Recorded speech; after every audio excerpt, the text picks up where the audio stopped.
Bismillah ar-Rahman ar-Rahim.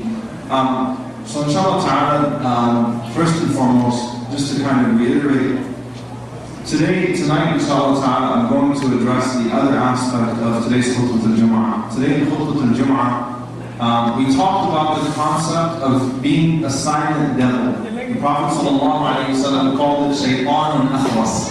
The person who gives implicit approval to any action that is not beloved to Allah subhanahu wa ta'ala and the Messenger sallallahu alayhi wa sallam. And with that, you've got so many different categories. So obviously today we were focusing on the concept of injustice, and we were looking at it from that angle, that a person who stands by and who watches another person have injustice or transgression committed against him and not do anything about it, then that person is just as guilty as the doer. And subhanAllah, from a standpoint of injustice, it's obvious, right? If three people are, and I mentioned something that was really chilling. I was mentioning, this article that came on Yahoo. I don't know if you guys saw it, just a few days ago actually, and it was called "The Loss of Humanity." The Loss of Humanity, and they were showing this 2-year-old girl in Beijing, Chinese girl. And if you guys saw that video, runs into the street, and the van runs her over in front of everybody. Slows down, and then, tries to, obviously he's hesitating whether he should get out or not, and then just keeps going. Then another man runs her over, right? And there were 18 bystanders.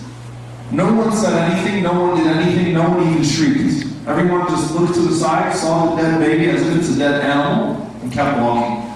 Until the mother, as the article said, that the parents own a hardware store, on the side on that street, and they didn't realize the baby had went outside, and then the mother goes out and she has to scrape her daughter off of the ground. SubhanAllah, the loss of humanity, right? And then I mentioned, also, you have all these news stories coming out in the last year. The woman that was sitting in a hospital in Brooklyn in the waiting room, in the emergency room, and then for over 24 hours, no one came to assist her. Then she died and she rolled off of the chair and she was laying on the ground. And they showed video surveillance of people just coming and looking at her. She's dead. No one does anything to help her for hours. Right? The loss of humanity. And this is essentially what the Messenger sallallahu alaihi wasallam mentioned as one of the ends of, as one of the signs of the end of time. And this is something that's very significant. And we spent the whole khutbah talking about that. When hearts become so hard, and we even went, I mentioned from Fath al-Qadir, from Imam Shawkani, the Tafsir Surah Al-Fajr, when Allah is talking about Aad and Thamud, these huge tribes, advanced, that had these huge bodies that used to build these huge pillars and were, and this great construction Allah subhanahu wa ta'ala employed them with, and Hud alayhi salam comes to them, and Hud alayhi salam reminds them, this is the mercy of Allah upon you, this is His blessing, you should be thanking Him for this strength, you should be thanking Him for this advancement. But instead they disobeyed Allah, so Allah subhanahu wa ta'ala punished them with natural disaster. Right? Wind and power just coming and taking them until they were like dried up, trees, decomposed, left on the ground to dry. Then Thamud, their descendants came, same thing. Thamud had the smarts, and they were advanced in that they could literally, Jabal Sakhra bin Waaz, just like we say jade, just like a pocket in the Arabic language, they could make flawless, caves, flawless sculptures inside of, or not sculptures, they can sculpt their caves inside, inside of these huge stones, inside of these boulders, fancy architecture, right? And Allah subhanahu wa ta'ala destroyed them too. And Allah destroyed Fir'aun, who had a lot of blessings, who Fir'aun, combined all of those things in one man. He was a powerful nation in and of himself. Fir'aun was also smart, right? Obviously not when it came to deen, but he was considered to be a smart person. He could torture human beings without being held accountable. And Allah says the result of all of this advancement of mankind, فَأَكْثَرُوا فِيهَا الْفَسَادِ, that more corruption came, right? Which is the irony of this all. Despite the buildings advancing, despite the strength, despite the power of the nations, the one thing that continued to decay was morality. And as a result of that, Shawkani rahimahullah says, you had more murder, you had more rape, you had more theft, you had all of this fasad creeped in. Even though they were becoming more and more advanced, these things were destroying them from the inside. And essentially what people, the mindset that people have is that every man for himself. And this is what we've come to today, every man for himself. Everyone minds his own business. What connection do I have with the people of Libya? Right? I didn't care about them. If I was alive for all 42 years, I didn't care about them for 42 years, but I found it exciting when Gaddafi got killed, so I went and tried to find all the news reports and see the videos and see how exactly he was killed, because this is exciting news. But I didn't care the rest of the time. I didn't care about the people of Syria the rest of the time. I didn't care about Egypt. I didn't care about Palestine until something exciting happened. That was newsworthy for me. You know, that this was something for me to watch, to keep up with. But essentially people just mind their own business. What do I care about Somalia? What do I care about all these people dying of famine and hunger? Africa always has problems. What connection do I have to them? Right? So on a global level, we've learned to become very desensitized human beings, and it's only getting worse. On a local level, if you know someone is committing a transgression against someone else and you don't come to that person's aid, then you are just as guilty as the one who's committing that action. Right? And then we took the hadith of the Messenger ﷺ, and this is the other angle that I want to look at it from, where the Prophet ﷺ said, whoever sees amongst you an evil action, let him change it with his hand. And if he can't do it with his hand, let him speak out against it. If he can't speak out against it, then he should hate it in his heart, and that is the weakest, ad'aful iman. That's the weakest form of iman. You don't say anything, but you hate it on the inside. Obviously, one form of munkar, one form of evil is injustice. What else does this hadith refer to? What else is evil? What else is part of munkar?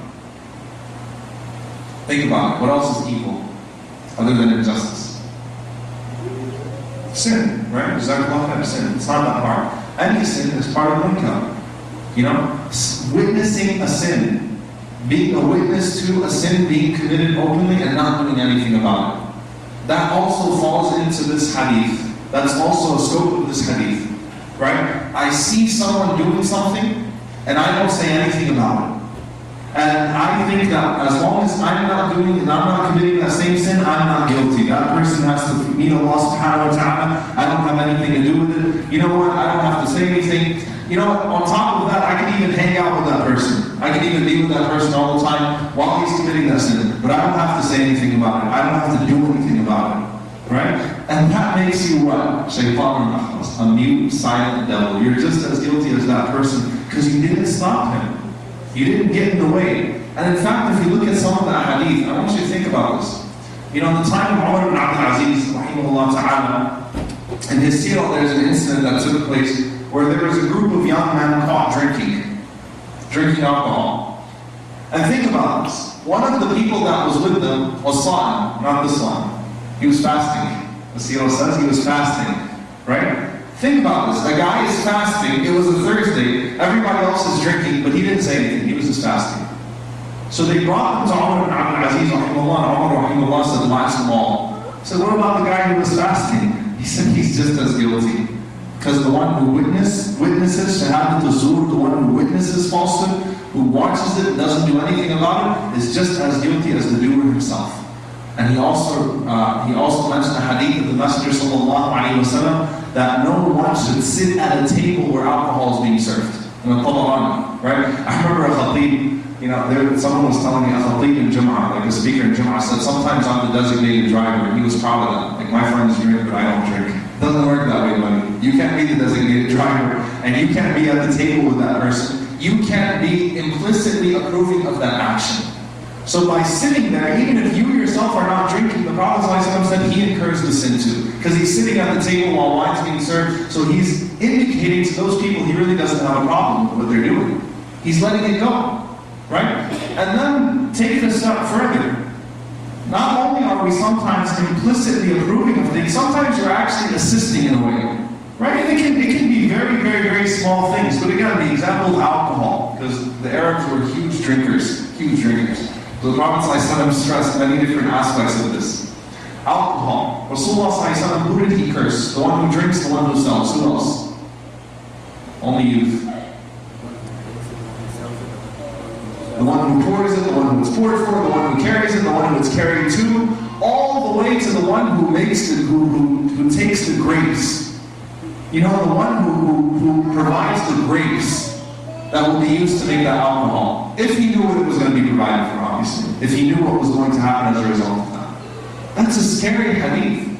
Because sometimes I myself might not be committing the action, but somehow I'm in that chain that provided, that set the atmosphere, set the mood for that person to commit that sin. And I didn't do anything about it. I let him do it. In fact, I might have been a part of it. It could be something as simple as commenting on someone's Facebook picture. Right? You know, subhanAllah, I remember one of the sisters sent me actually an email this week, and she said, what's the ruling on, you know, posting pictures of yourself on Facebook? You know, and that kind of stuff. And I was like, no, you can't do it. Guys are going to be looking at your picture, all that kind of stuff, yada, yada, yada. She said, okay, what if I comment on girls who don't wear hijab, and I tell them how beautiful they look on Facebook? You're assisting in that sin. You're boosting her head, you're boosting her ego, you're telling her what she's doing is good. You're implicitly approving of what she's doing. It's a small thing, right? It might fly under the radar, but you're approving of some form of haram, and you're definitely not speaking out against it, right? It's one thing to go and to send a private message and say, look, you know, I saw your Facebook page, and I really don't think you should do this. You know, just a gentle reminder because I love you, because you're my brother, because you're my sister. I really don't think this is appropriate for you. You know, you don't want to expose yourself. Maybe Allah will forgive you, inshallah. Maybe you'll get over this. You can remove these things and stuff like that. Just for the sake of Allah, you'll be rewarded, inshallah. You know, gently. That's one thing. Another thing is just staying neutral and just blocking them from your newsfeed. Right? And I'm just going to pretend this doesn't exist. And the third thing is actually congratulating them on their sins. Think about that. Congratulating them on their sins. You're implicitly approving of their actions. Somehow, you're implicitly approving. Right? So every single time we're sitting around, and unfortunately, you know, Umar ibn Khattab, he said, I seek refuge in Allah subhanahu wa ta'ala from the day that the sinner is not ashamed of his sin, but the muhsin, the one who does good, is ashamed of his good deed. Right, we're sitting around in a park. If you put on your nasheeds, he's going to criticize you. You're going to get attacked. You're going to be called lame. You're going to be called stupid. You're going to be called all kinds of names. But if he busts his music, oh, I can't say anything because I don't want to be judgmental. SubhanAllah, since when did we become shy? Since when is the da'i to Allah supposed to be more shy than the da'i to shaitan? Right? That I'm not going to say anything because I don't want to offend you. You know, this person can publicly and, you know, unashamedly just do whatever they want. And you won't say anything. In fact, you'll be too embarrassed to even indicate with your eyes or with your facial expression that you don't like what they're doing. But at the same time, you're embarrassed to go pray in the corner whenever you're with them. Think about that for a moment. Who's winning that battle there? You know, who's really winning that battle there? You know, that's a very, very, very scary thing. And I want to, you know, it always goes back to our company. And I was thinking a lot about what the advice was that I wanted to leave, you know, subhanAllah, I'm going to be gone for a long time, so like, what advice, you know, what I really want to leave with the youth before I leave? And it always goes back to friends. And when Allah subhanahu wa ta'ala, He mentions in the Quran, al-akhillah, those close friends, you know, this dunya, they are enemies to each other on the Day of Judgment. They're fighting each other.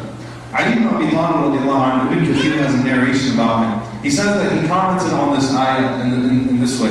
Ali ibn Abi Talib, he based it off of a hadith of Ibn Abbas from the Prophet ﷺ, speaking about the way that a person is in the grave. Right? A person, when he sees his relatives' actions in the grave, if they're good and that person is good, he makes dua to Allah subhanahu wa ta'ala. You can't speak to the people that are dead. You don't have any communication with them. But they would ask Allah to prolong that person's life.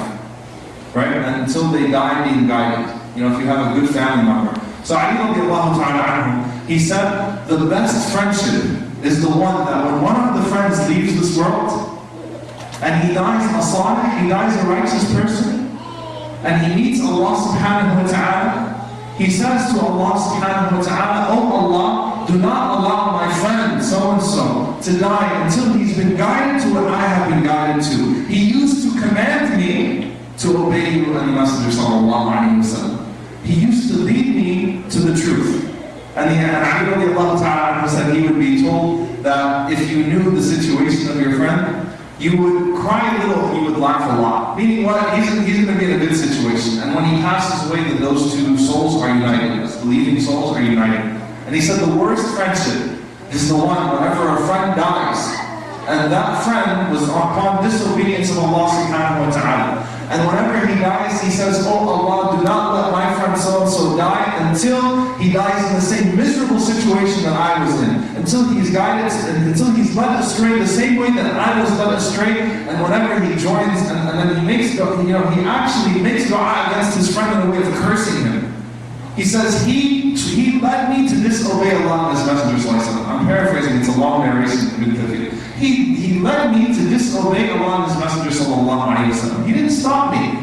He didn't let anything, he let me do it, and he was part of it. And whenever he dies, those two friends, they curse each other, and they would curse each other for all of eternity in hellfire.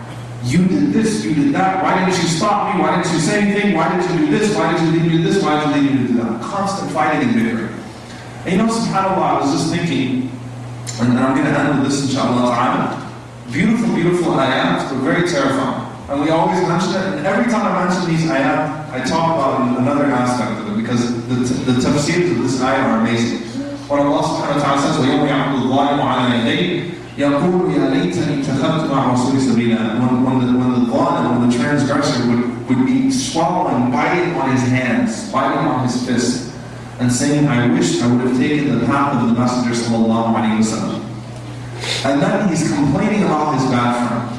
And he uses two words that are never used together in the Quran except here. Ya waylata laytani, in Shakespearean English, right? Woe to me, and all that stuff. We don't even talk like that. But basically, he's really upset with himself. How could I let this happen? How could I let this happen? Laytani, woe to me, how could I allow this to happen? I wish I never took that person as a friend. But here's the part that's really amazing. Why does he say, I wish I did not take that person as a friend? لَقَدْ أَضَلَّنِي عَنِ الذِّكْرِ بَعْدَ إِذْ جَاءَنِي. It's amazing. I never thought of it this way until honestly I was on the plane reading the Quran. I was reading Surah Al-Furqan and I said, that's amazing. The reason, I never thought about it. I always, I go back to the story from the Sirah and, obviously following the path of the Messenger, ignoring your friends. But what's the reason he gave? لَقَدْ أَضَلَّنِي عَنِ الذِّكْرِ بَعْدَ إِذْ جَاءَنِي. He removed me, he guided, he led me astray from the reminder after it came to me. And I want you to think about that, subhanAllah, how many times that happens in our modern days. Someone is this close to becoming religious, this close to becoming good. Heard a really good halaqa, or listened to a really good khutbah, or watched something on YouTube that inspired him. He's this close. Then his friend calls him up and says, hey man, what you doing tonight? What's up for tonight? What are we doing tonight?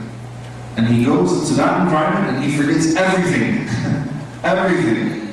And it's like, what happened? You're worse than before you came to the halaqa. Because another wall or another opportunity for that person to get close to Allah subhanahu wa ta'ala has been torn down. The dhikr came to him. The reminder came to him. He had the opportunity. He was this close. He was accepting it. He was embracing it. Even in the story of Bayan, he actually accepted Islam. Then, oh man, you're going to follow him? Seriously? This is what you're going to do? I don't want to have anything to do with you then. You're not cool anymore, right? Who do you think you are? So he went back on that, but he was there, right? And a lot of times we see Muslim youth that were there. I was there. I was close. I felt it. I felt the Imam rush. I felt the Imam boost. I wanted to be a good Muslim. Then my friends called. Then I got a text message. Then I went on Facebook. Then I forgot everything. You're going to hate that person on the day of judgment. And Allah subhanahu wa ta'ala tells us on the other hand, Allah the group of Jannah. Everyone coming together, meeting around in Jannah, sitting on their thrones and things of that sort, and they're asking each other, inquiring about their lives, saying, what was going on, what did you do, what did you do?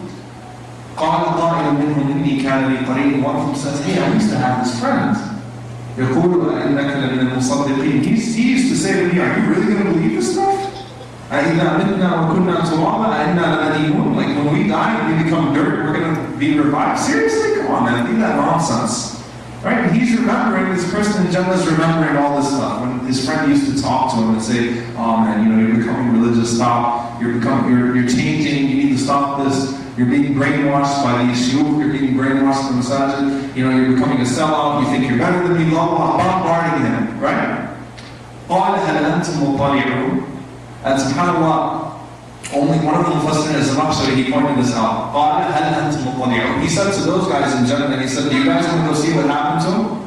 فَاطَّلَعَ instead of فَاطَّلَعُوا. فَاطَّلَعَ means he went and he looked. Not فَاطَّلَعُوا because other guys weren't very interested. You can go find your friend. We're going to hang out in Jannah and chill. You can go see what happened to your friend if you want. He was interested. He said, فَاطَّلَعَ فَرَآهُ فِي سَوَاءِ الْجَحِيمِ. And he saw him in the lowest point of Jannah. And he said to him, what? تَاللَّهِ إِن كِدْتَ لَتُرْدِينِ. By Allah, you almost got me. I almost listened to you. You almost led me astray. إِن كِدْتَ لَتُرْدِينِ. وَلَوْلَا نِعْمَةُ رَبِّي لَكُنْتُ مِنَ الْمُحْضَرِينَ. If it wasn't Allah blessing me and saving me, I would have been where you are. I would have been just like you. SubhanAllah, He doesn't care about this person anymore. You almost got me. You almost made me fall, but it didn't work. Now what's the unifying traits between the person who gives implicit approval to sin and the guy who, after the reminder came to him, was led astray? He had a passive and weak personality. He wasn't strong enough. You have to know how to hold your own as a Muslim.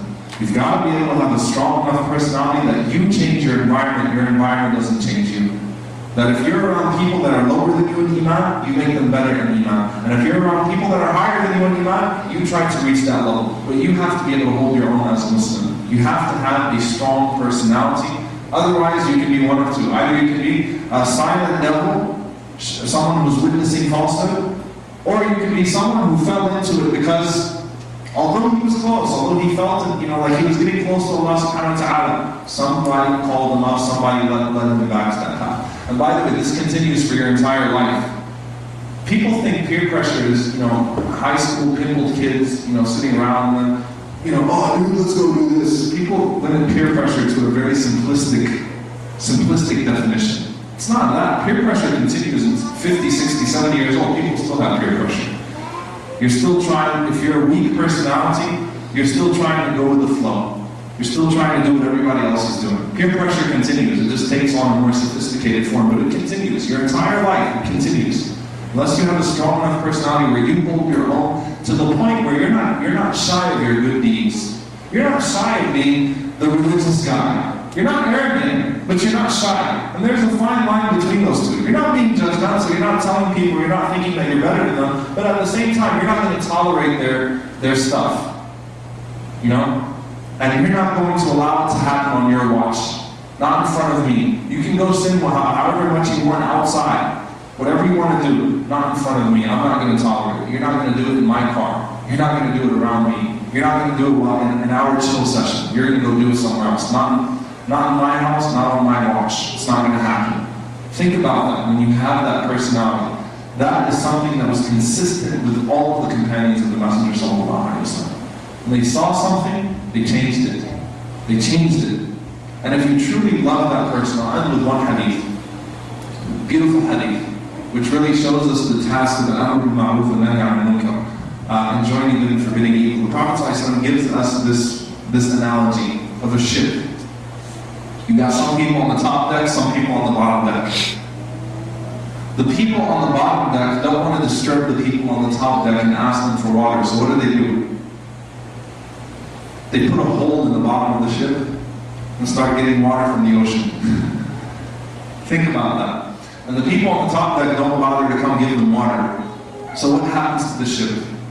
The entire ship sinks. What a beautiful analogy. You've got to want to save your brothers. You've got to want to help them. But whenever they turn away, then that is when you hate it on the inside. And Nabi Rahimahullah says that hating it on the inside means you shun those people. You don't want to change? I tried with you. I'm going to do my thing and I'm going to hate it on the inside. You do your thing.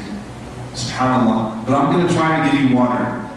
I'm going to try to give you water and I'm not going to let you might die out of something else. You might die out of having some weird seasickness. But you're not going to drill a hole in my ship. I'm going to give you water. You're not going to die of thirst. SubhanAllah, think about that. So try to save people, but not at the expense of your own iman. We ask Allah subhanahu wa ta'ala to protect us, inshaAllah.